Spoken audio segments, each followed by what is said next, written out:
Hello, welcome to this week's episode of The Gay Goodies. I'm Mark Pikert, editor-in-chief of The Gay Goods, and today I have a guest that I am beyond excited about. Uh, this person has given me more orgasms than any of my previous guests combined.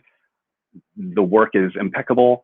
I'm extremely honored to have the legend herself, Bree Mills, here to talk about her career and what's coming up for her, which is a very exciting new studio called Disruptive Films that everyone is losing their minds over on social media already.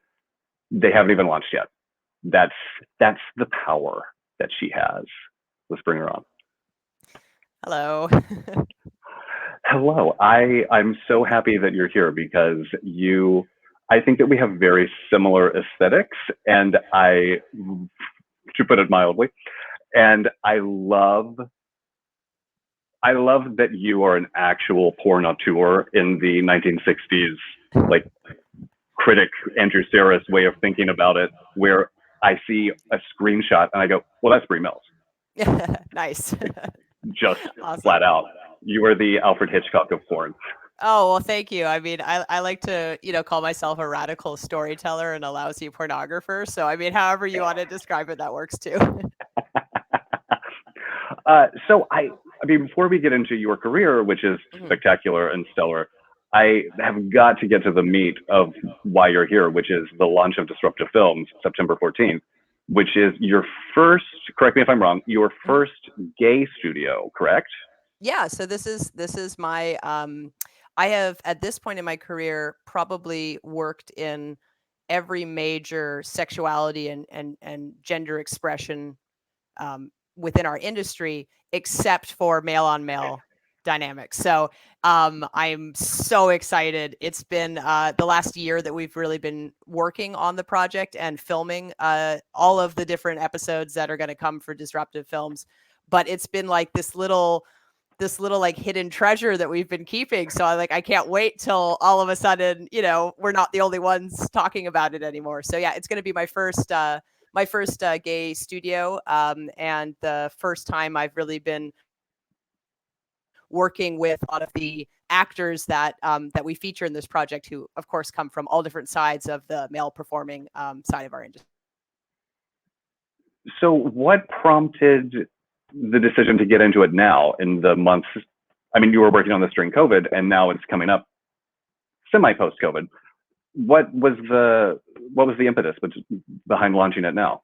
Yes, you're back. So how did this studio come to be? Well, as you know, I have created several other studios in my career, even though they have featured lesbian characters and straight characters and trans characters. Because our industry tends to be segmented based on like the intended audience, all three of those fall within the straight side of our industry. So one of those projects was a studio called Pure Taboo, which was really focused on, at the time we launched it in 2017, taking a lot of the popular taboo story tropes and telling them with a very different tone. So taking taboo seriously, which is essentially the tagline of that studio. And for me, it was just such an amazing experience because I got to go in and really focus on telling these stories and not treating it like a porno, like just treating it like, okay, here's this short story, here's this little mini film we're going to make. And I'm so interested in acting. And, again, like I say, I'm kind of a lousy pornographer in the conventional sense. For me, it's just an excuse to tell stories about a really evergreen, fascinating subject. So I was so inspired by that experience. And of course, that studio has gone on to have great, commercial and critical success. So we knew for a while, like we have to take that recipe and bring it into the gay space. Like that was something that, not just myself, but our whole team at Gamma had been eyeing for a while. So it was really just a question of when and with whom. And so the streaming service that I am the chief creative officer at Adult Time, that had been up and running for a while. We had a great team in place, lots of producers doing stuff. It was time I could step back a little bit from that and look at my next project. And similarly, within our parent company, we have several gay projects already, Next Door Studios, Active Duty, Stag Collective, which we recently launched. And those have always been done as a joint effort with Nextdoor and with the company we have set up for those. And they were also looking for a new project. So it was like I became available at the right time. They started to circle around looking for something new around the same time, and we all came together and said, we should probably look at this. This is a good thing. And really, that was from there. It's been kind of just spending the last year shooting it and developing it and starting to build a whole new roster of crews and directors and teams that can represent this brand. So what is the elevator pitch for Disruptive Films? How are you describing it to people when they ask what the hell this new studio is? Yeah, absolutely. Well, I would say, our tagline is really, we aim to be the most original studio in gay porn. So that doesn't necessarily mean we're always going to be perfect 10 out of 10, but it does mean that from, like our DNA as a brand is really rooted in the theory, like the theory of disruption. So, we want to come in, we want to be bold, we want to be experimental, we want to try things that haven't been done before, or in ways they haven't been done before, and then to really work with our audience to see, what should we keep doing, what should we adjust, how should we adapt, and if anything, you shouldn't be bored. So my hope is that with this studio, it's going to at least pique your curiosity, and that you're going to find something within our lineup that interests you, and at least will keep you having faith that we're going to be trying to do better and more, and keep that disruptive spirit as the brand grows. One of the things that I really love about your content specifically is you are giving me what I grew up watching, which is the elevated hardcore pornography version of those Skinamax movies that we all secretly watched at night growing up. Yeah. Because so much of that is the plot, and the sex is, even in Skinamax, the softcore sex is sexy, but it's not penetrative. Mm-hmm. But the thing that really is erotic is watching these situations unfold and watching people make the decision that you probably would not make in your own life when Right. faced with that situation. Mm-hmm. Mm-hmm. Well, and it's, it's 2021. It's, post current pandemic 2021. The reality is nobody has to pay for porn anymore. And it's been a long time since you had to. So I think you have to, as a content creator, regardless of if you're a studio head like me or an independent creator, I think you need to go in looking at the fact that it's not just about having two hot people having sex anymore, because you can kind of see that anywhere, and for free and for a really good quality. So there has to be, when you're looking at developing your product, you need to think about what is it that would incentivize a paying subscriber, which is different from that casual viewer. And what I've found in my years, since most of the stuff I've done has been story-driven content, is it's just that. It's the story. It's people who, have either really well-developed fantasies that they're looking to try to find representation of, or it's not really the actual sex act that's motivating their desire. It's the situation, the background, the context, the character development.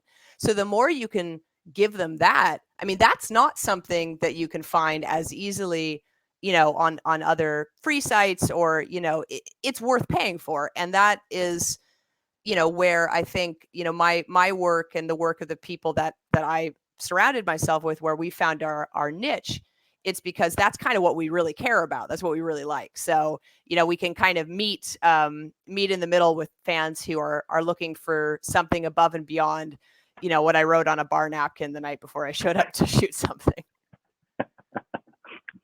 But I read somewhere that you're a huge fan of erotica on the forums and online. And I think that really shines through, because the best erotica is not about describing the sex in detail. The erotica is setting up the sex in a way that is sexy and titillating, in a way that allows you to live up some vicarious fantasy.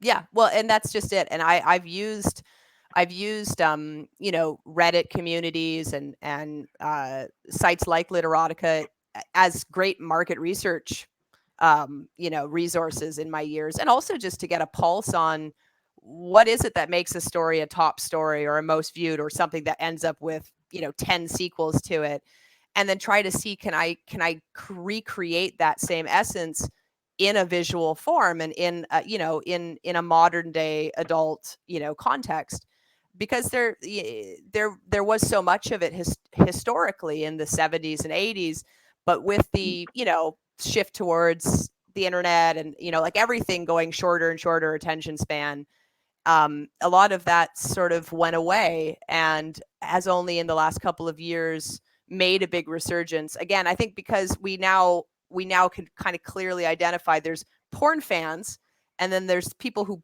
buy porn subscriptions, and they're not looking for the same thing. I also just realized that magic hour has now hit, which is why I looked at myself in the screen. I was like, oh, find your light, bitch. It's okay. If you can tell, I've been trying to center my frame, and you guys have to deal with my treadmill in the background, and I look like I'm, auditioning for the new Top Gun. So you look awesome. Well, and you know what? If I were casting the new Top Gun, I would cast you. Oh, thank you. But actually, that's a perfect segue. Thank you. You were moving into the gay space, and I'm sure that working at Gamma, you're familiar with some of the major performers in the gay porn industry. But were there some people that you weren't familiar with how are you finding the people that you weren't necessarily that familiar with? Word of mouth, watching their stuff? Yeah, well, I mean, I'm really fortunate that we've developed Disruptive as a joint effort between myself and Gamma Films, the production company that I oversee, and FCF Agency, which is behind the other existing gay properties that we manage. So we've already got years and years of relationships with performers and history on shoots together, and a really good team on the ground who is incredibly well versed with performers. So I was able to rely a lot on them initially in terms of who could be a good fit for this role, who is a good person to work with, who is popular, all of that. And then by getting involved, like by being so present, especially over say the first 6 or so months of shooting, I just got to meet people. And I'm the type of director who I like to write. I really prefer to write my own work. I don't always, I will direct some other writing, but like my preference is to write and direct my own stuff. And when I'm writing, I'm always writing for somebody specific, and the type of directing that I do is a little bit different than a lot of people. I don't do scripts. So I don't do line for line dialogue scripts. I stopped doing that years ago. As soon as I tried to do something serious, I realized the second you give an actor a script, chances are, I mean, in our industry, you're not doing 6 months of table reads and like they're kind of showing up and they hopefully have read it, or they're trying to memorize it the day of. Either way, I found that if you give somebody canned lines to read, they're going to spend all day trying to memorize those lines. And if you're looking to get the type of really visceral, raw, relatable performances that I often end up getting, it comes down to writing a story that I can own. Like I can go on set as the storyteller and I can get my actors together and tell them the story and tell them who they are, what their relation is to each other, what that history is, all of those details, how they feel, and then try to work with them to really translate that situation into how would you react if this was you. And then what comes out is much more authentic to what somebody would actually do or say in that particular situation. And so when I started to work for Disruptive, I got a chance to meet not only like the next door exclusives and that kind of roster of guys that we often work with, but the larger name industry performers, the lesser known up and comers. I got to really get this great cross section very quickly of different talent. And as soon as I meet somebody, you're going in my mental Rolodex, and I could kind of think of, especially if I know that we've clicked, then watch out. There's a chance, I'm going to come back to you and say, so I have this story about, like I said this to Boston the other day, I was like, So I got this story about this homeless guy. Do you think you don't shave like, can you come and I'm going to get you some really dirty clothes? And he's like, yes. And I'm like, because I know you could do it because I know you now. So, I love to write for people, and I love to write people into roles where I can see them, even if it's completely separate from who they are. I know, and I have a lot of confidence they could step into that character and make it interesting. So, that was what, ended up happening with Disruptive. I got a chance to meet a lot of people and get a lot of people in my mental Rolodex. And that's what led us to casting the last course. Which is an amazing cast. And it must be those actors must be so excited to get to perform in this way where they're playing characters and they're not just fuck machines. And that's one of the Oh, you things froze that, again. There you go. oh, yeah. That's one of the things that I've heard the most in terms of feedback, is just how excited, like there's a great energy and momentum on the ground amongst the actors, because it is a chance to show range. It is a chance to show another side of what it means to be an adult performer beyond just, how you look and how you could perform in sex scenes and, all those attributes. Um, and I think it's not gonna be the case for everybody, but for those who enjoy acting, and many performers come from some sort of entertainment background, be it dance or theater or modeling or something that is expressive as an art form. When you can connect with those actors, those are the ones that find it, super motivating, wanna see the trailer, wanna watch the scene, wanna do screenings with their friends, and I had this was what happened with Pure Taboo as well on the straight side of the industry, treating actors like actors, and giving them material that's going to be worthy of showing their range is a great way to just build that internal momentum, because a lot of performers want that, and they want to be able to show that to their fans. Well, and certainly the fans want to see that side of the performer as well. That's one of the major delights of doing this series, is seeing how hungry people are to see these guys just be real human beings who are funny and goofy. I mean, the biggest surprise was interviewing Chris Damned, and he's such a weird goofball. Oh, I love Chris. I love Chris. I've worked with him twice. One for one episode, and then for the last course, and he's just such a, I mean, besides being probably the most handsome man I've ever seen in real life, like I'm pretty sure that he takes the cake for that. He is just like so sweet and kind of eccentric and has such a life, so I really loved working with him. I mean, I met Chris after the interview. I was in LA and we met up for dinner. And I sat down and I was like, I have met Jake Gyllenhaal in person, and Chris is the most handsome man I've ever met in person. This is outrageous. Why did I agree to have dinner with him in West Hollywood? Oh, that's funny. I always say that Jake Gyllenhaal is like my lesbian crush. Like as a lesbian, if I was going to have a man crush, it would be Jake Gyllenhaal. So like, again, we've got lots of things in common, because I think Chris is above that. So Truly, it's shocking. It's very upsetting. I didn't appreciate being invisible in West Hollywood for that evening. But so with Disruptive, you are doing these big epics with multiple sex scenes, like the last course. And I've heard many things from the guys about the one that just finished last week. Welcome to Vegas. Oh yes, that Mr. Pan was directing. Yeah, all the guys were losing their minds about that one. I'm so excited. And then you're also doing kind of one-off, one-scene episodes as well. Yeah. So Disruptive as a studio, what we wanted to do was, let's have a lineup of series that can be recurring series. We'll start when we launch the studio with a selection of these, recurring series, and we'll see what works and be open to adapt. So we created 3 main series that our episodes can fall within. Each series has a different theme. So Taboo Men is, as you would expect, it's a series that focuses on not just taboo subjects, so some of the FOSES stuff and power dynamic stuff, but also just more of our sort of serious psychological bent dramas and thrillers fall under that series. We have another series called True Male.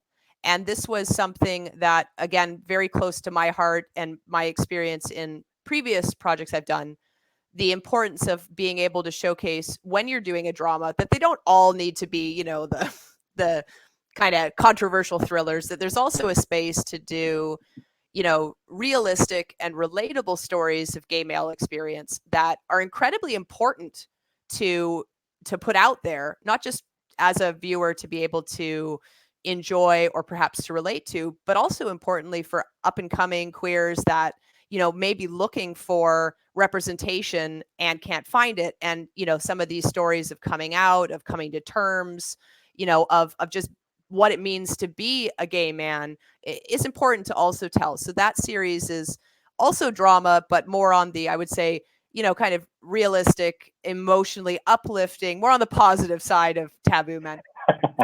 And then we also have another series called Deep Inside, which is our sort of sci-fi, near futuristic series. So it's kind of like you have Taboo Men on one end of the spectrum, you have True Male on the other, and then right in the middle is this weird little kind of adult comic series called Deep Inside. And I love kind of weirdo plots. And I had done a sci-fi series in the past called Future Darkly that was kind of like our riff on Black Mirror. So this, sort of like my gay Black Mirror, if you will. And each episode is introducing a particular character into our universe, be it a villain or a future hero. So we have those, and we'll be releasing. Disruptive is going to be releasing one new featurette episode per week. So it's like a full length, usually between 40 to 60 plus minute episode. And it will be within one of those series. And then we also have another catch-all series, if you will, called Originals, which is, kind of like what you see on other platforms, where when we have an idea, first thing we're going to do is create a pilot and put it out there, put it out through our Originals line, gather feedback, see if people like it. If they do, cool, maybe we'll shoot some more, develop it into a series. And if not, hey, we tried and we're being disruptive, and sometimes it works and sometimes it doesn't. But I think, the most important thing as a creative, and I think our fans, especially again, paying porn fans appreciate this. It's really, not just about getting everything right the first time. It's about, art is art and it's an evolving process. So, having a space that allows us to say, hey, I've got this idea, let's see if it works, is also really important. Absolutely. And I love that it's called Disruptive Films, because I think just by dint of being who you are in this industry, you are already a disruptor in the best way possible. Yeah. Did you encounter any pushback when you were getting started? Was everyone kind of like, really? You want to work in porn? Yeah, no, you know what? I've been like welcomed with open arms. It's been really sweet.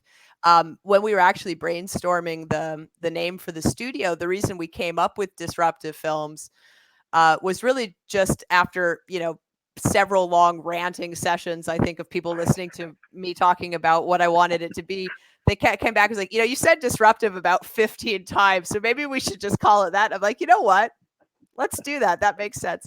So I think it is, again, it's kind of a call to action for us to never rest on our laurels or to be status quo. It is kind of a challenge, right? If we want to be the most original studio in gay porn, like, we're going to have to work for that title. There's a lot of really amazing companies out there. So, let's literally make it our official, like, no, that's what we do. That's our DNA. That's our attitude. But I've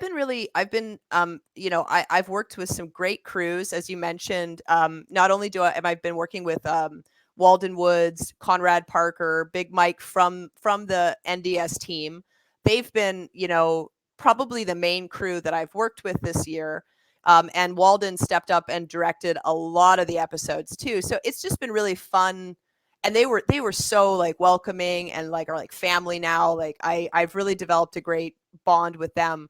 And also just to see them take on a new challenge, a total new cinematography challenge. Like, obviously this is very different from other stuff that they've shot, be it for next door or, previous projects they had worked on. So that's been great. They've been amazing. Also, Mr. Pam and I, like, we've had creative crushes on each other for years. She's a big Pure Taboo fan and, like, hit me up several years ago wanting to just fan talk about it. So, like, she's also done some films for us and came in as part of our crew for the feature. And then I've also had a chance to work with a couple of other directors on, a couple one-off projects over the year that have turned out really well. So again, what I'm so happy about is that, yes, I might be kind of the executive producer of the studio, and yes, it's definitely rooted in some stuff that comes from my career and stuff I've done. But it's such a creative collective and has been from the get-go, and certainly is going to, continue to be. And everybody has been so cool and so welcoming. Well, and one thing that and we're really going to get in the weeds here for a second, so bear with me, because I'm a huge nerd. But one of the things I wanted to bring up is with indirect relations for Pretty Dirty, you kind of hit on the look of what would become Pure Taboo. It's very gritty, it's very saturated, it's very sludgy is such an ugly word, but there's just a real grit to the way everyone looks that makes it extremely sexy. And I read that you kind of riffed on In the Heat of the Night, the 80s series, in terms of camera work and all of that stuff. I'm just shamelessly showing off that I did my research for this interview now. Yeah. So what is the look of Disruptive? Are you going to riff on that same kind of aesthetic? Are you creating something entirely new? Yeah, so it's funny that you bring up indirect relations. I mean, just as a good example of, as creatives, having the space and flexibility to test things. The project that scene was released on was a site called Pretty Dirty, and it was a classic case of, having an idea, which was good on paper, having a, very professional, well-accomplished crew to execute it, and just not hitting the mark. And for months, I was trying to figure out, like, why isn't this working? Like, this should work, right? And then finally, with that project, I was like, well, I'm going to come in and I'm going to direct today, and I want to do something very different. And, again, I was working with really good creatives there, and collectively, we kind of just hacked out this new way and saw such a reaction to it that we were able to formalize it over the next few months to create Pure Taboo. So for Disruptive, I definitely wanted to keep the same cinema verite feel of the handheld camera, being right in the midst of the action, which is what In the Heat of the Night did so famously with their show at the time. So I've kept that very true for Taboo Men. Certainly, it's shot almost the same way that Pure Taboo is shot. And similar, color grading and, sort of a similar product. With the other two, I think they're a bit more reflective of how my own personal cinematography style has evolved in the years since we started that Pure Taboo. Whereas I've ended up a bit in the middle. So I like handheld. I like the use of handheld, particularly during subjective sequences. So if we're staying with a character in a moment, particularly in a moment that has heightened emotions, sometimes the best way to do that is to just be right there with them with the handheld camera. But I like to, as well, just as I've kind of evolved, I mean, there's nothing like having the right framing. There's nothing like having that shot that you're going to start off with and that particular controlled movement to get, from A to B in a story. And so, a lot more of my recent work has employed, I mean, I would never throw cameras on sticks and call it a day. I would not do that. But, like bringing in like jibs, steady cams, and again, sometimes just having that right static shot and using the foreground and background of that frame to convey that particular moment can be 10 times more effective than, getting, going handheld. So the other two series, True Male, Deep Inside, and certainly in the feature, you're going to see a mix between kind of the skeleton being more controlled framing and then those subjective or more emotional moments going off and becoming handheld. You could probably tell one of my films, this is super nerdy, but you could probably tell one of my films, or I hope one of my signatures can be using a wide angle lens and a close up. I do that a lot the last like year and a half to 2 years. You take a 20 and you go right up in their face, which is like breaking a lot of rules. But we also broke the, we broke the 180-degree rule a ton of times in Pure Taboo as well. So, I mean, I like, again, being disruptive. So. I mean, so my last question, and I could talk to you about all of this forever because I'm a pervy film history major. So really, this is like my jam. But what I am so fascinated by is that you are, and I'm not surprised having met you now, but you are really not taking the lazy way out of just kind of finding the Pure Taboo scripts that you could easily recycle for disruptive and just change genders. You were creating something entirely different. Was there ever a moment where you thought, God, this is hard and I'm tired. Can I just like cross out the names and just put guys? Yeah. Well, I mean, no, I mean, we're really lucky that, I'm not the only writer. We have, other writers on staff who are helping to keep the originality going. And I would say if I look at all of the episodes, we've probably shot now, I mean, over 30 episodes total for the project. So I mean, like we're well into production at this point. But there's only one story that I didn't recycle, but there was only one story that I took heavy inspiration from a previous episode I had done for Pure Taboo. And it was an episode that's actually going to be included in the pre-launch. So you guys can watch it if you get your VIP access, which if you go to our Twitter, you can get.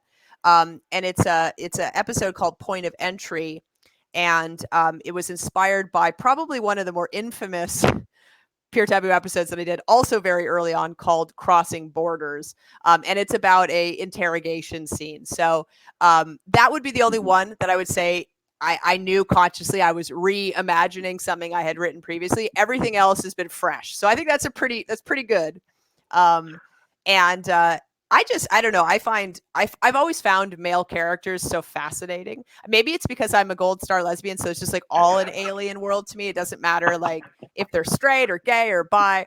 But I've always found exploring kind of what's going on within the male psyche really neat. So to be able to do that with guy on guy scenes is like kind of a little creative dream come true. And I have done a few scenes. We haven't done many, but one of the things I'm most curious about, and I don't know the reaction I'm going to get, and maybe you can tell me. I love, I'm because I work on all sides of this industry and behind the scenes, within the production side of the industry, it is really segmented. It is still very segmented. You have, again, the one side, the sort of straight side, which encompasses bi, trans, lesbian, and straight content. And then you have the gay side, and they're kind of two separate worlds. But increasingly over the last few years, especially as there's, more and more social progression, there's more and more, content creators just sort of saying, well, fuck what the studios or agents say, like, we want to shoot together and we don't care. There has been definitely like you can see some bridges being built. And, my projects are always pretty heavy on the story. And if the story warrants a certain character included, in this case, say like a female character, one of the things that as an outlier I've noticed in gay porn is like there's no women, or if the women are there, they're treated in a very specific way. And I get it. I'm fully preparing for the hate from purists that are going to feel very triggered by seeing a female.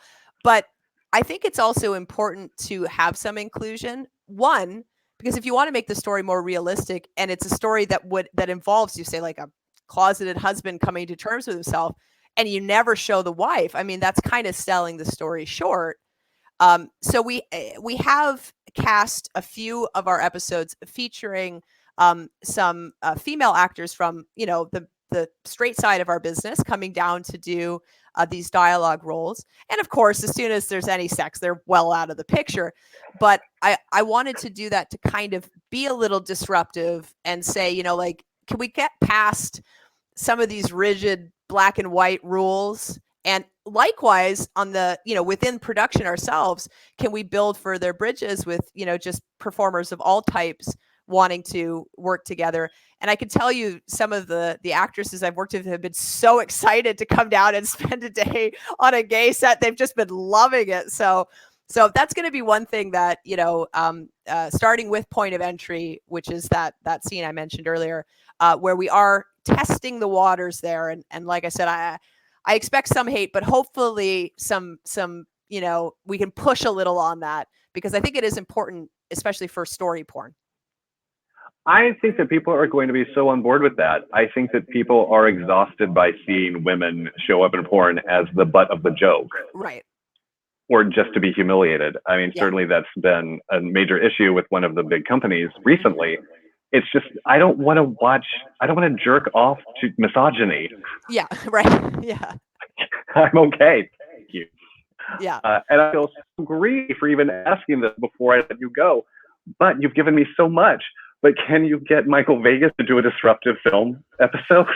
Well, I will tell you that Michael Vegas is actually one of the directors that I've been working with. So one of, I work with a few different crews, and one of the crews that I work with, he's actually the lead camera guy on, because he's been doing a lot of work in the last few years to transition to behind the scenes stuff.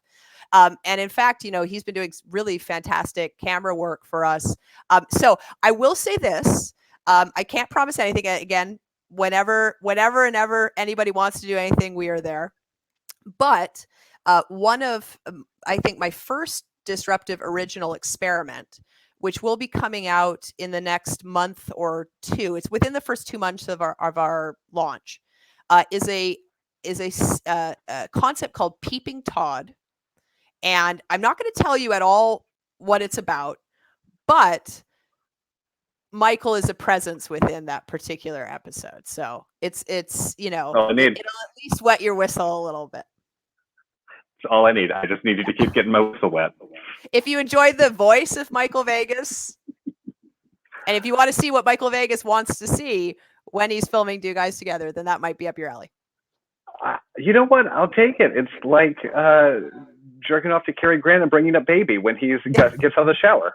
You work with what you got. Exactly. Bree Mills, thank you so much for joining me today. I could have talked to you for an additional hour, but I don't think that anyone wants to watch me fangirl out this hard. I'm so excited for Disruptive Films. I'm so excited for you as the next chapter of your career.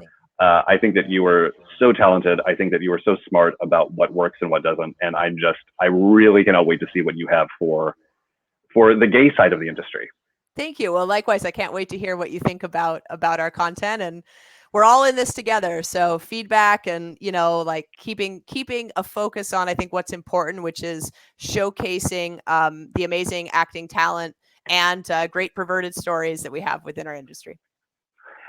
Guys, feedback, stay polite, please. Like, enough. All right. Thank you, Bree, for joining me. Thank you guys for watching. And this has been the Gay Goodies.